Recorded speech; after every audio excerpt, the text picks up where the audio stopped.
All right, Kimbo White here. Throw up my UFC on Fox 4 predictions.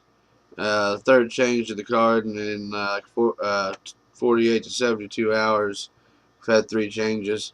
Uh, Meathead and Broughton was scratched first, and then uh, Rothwell and Brown. Rothwell had to pull out, so thought he was going to fight Devin Cole. Uh, I'm not sure if they ever offered to fight the Meathead or not, but uh, now they just have pulled the Travis Brown fight from the card altogether, and they upgraded Mike Swick and Marcus Johnson to the main card.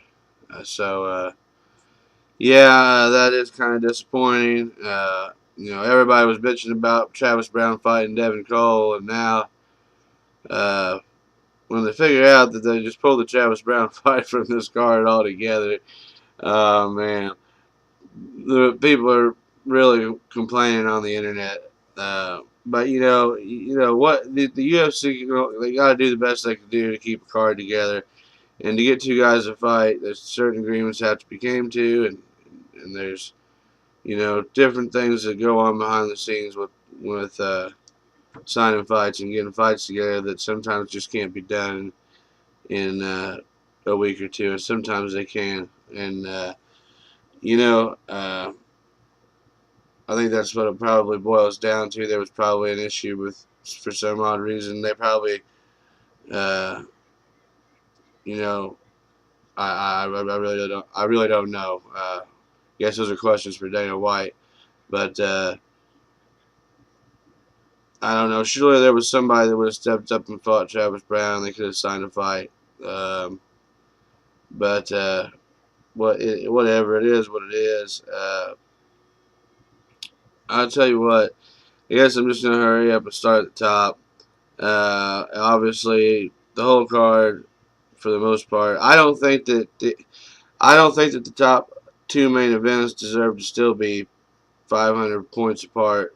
And I didn't think the Travis Brown fight, if any of them, that one did. Okay, Travis Brown, that one would have been justified in Rothwell being such an underdog. But I don't think Ryan Bader is near the underdog that they got him in the betting odds. And I don't think that Brandon Vera is either.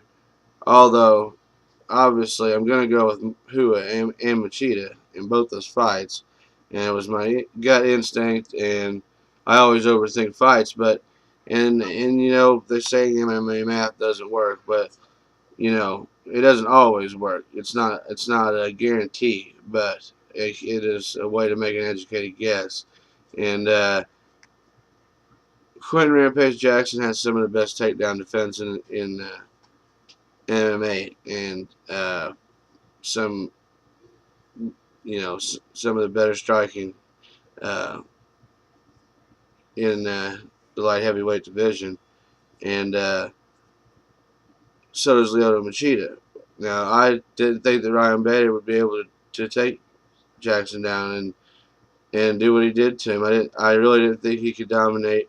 I picked Rampage Jackson to beat Ryan Bader. So, and I think a lot of people did. I think Bader came in the underdog in that one too. Um, and I just don't see him being a 500 point difference from Machida. So, but whatever. Machida's like a plus two something, uh, or minus 300 something favorite. My bad. And Bader's like a plus 200 something underdog or whatever.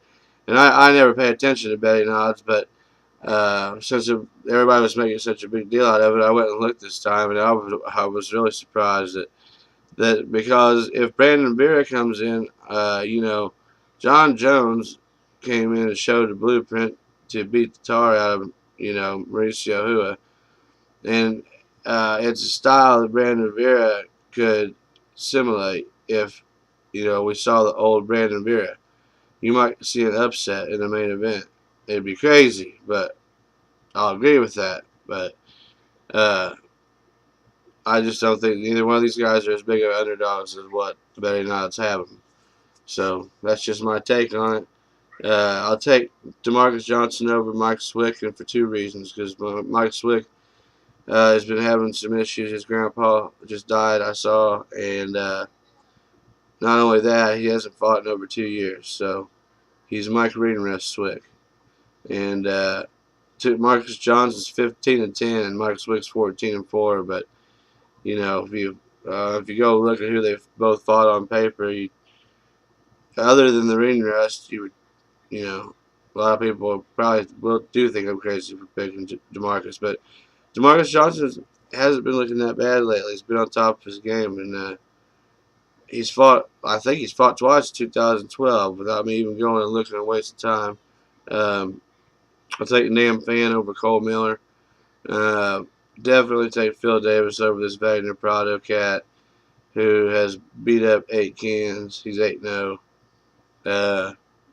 We'll see if he comes in and whips Phil Davis, then probably be the last one to be picking Phil Davis unless they put him up against a midget or something. I don't know. No offense to midgets, but uh,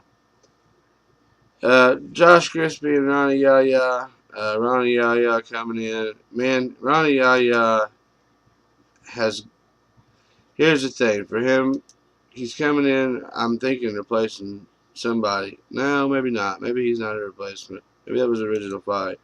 But he's coming in and fighting a guy that he has to take down and submit.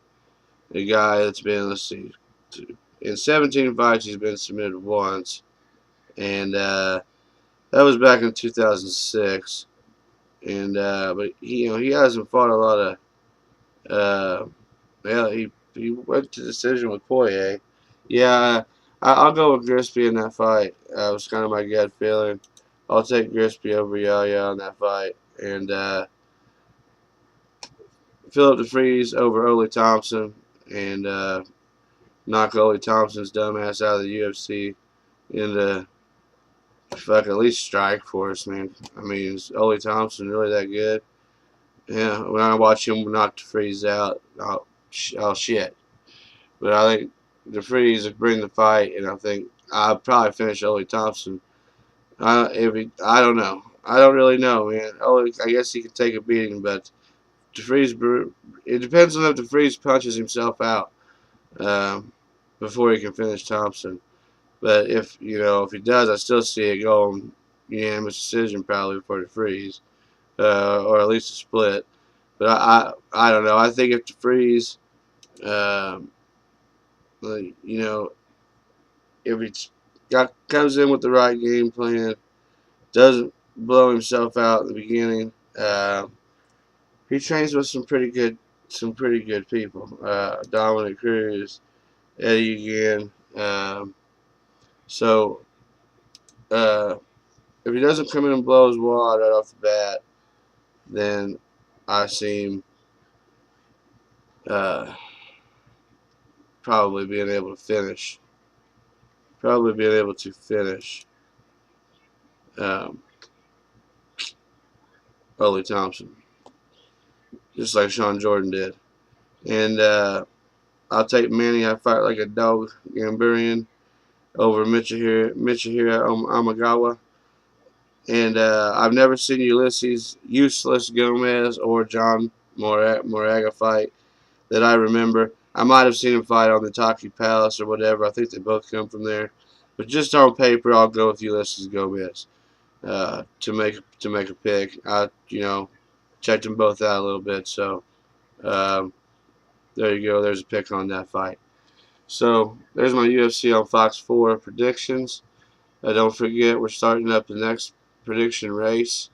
Hopefully with UFC 150. I think that's what we're shooting for, but we're not for sure yet. So if you want to get in on that still, hit me up. Let me know. Add your name to the list, and we're going to get a few simple guidelines sent out to everybody and get this thing going. So it's been the last word with Kimbo White. Everybody have a good day.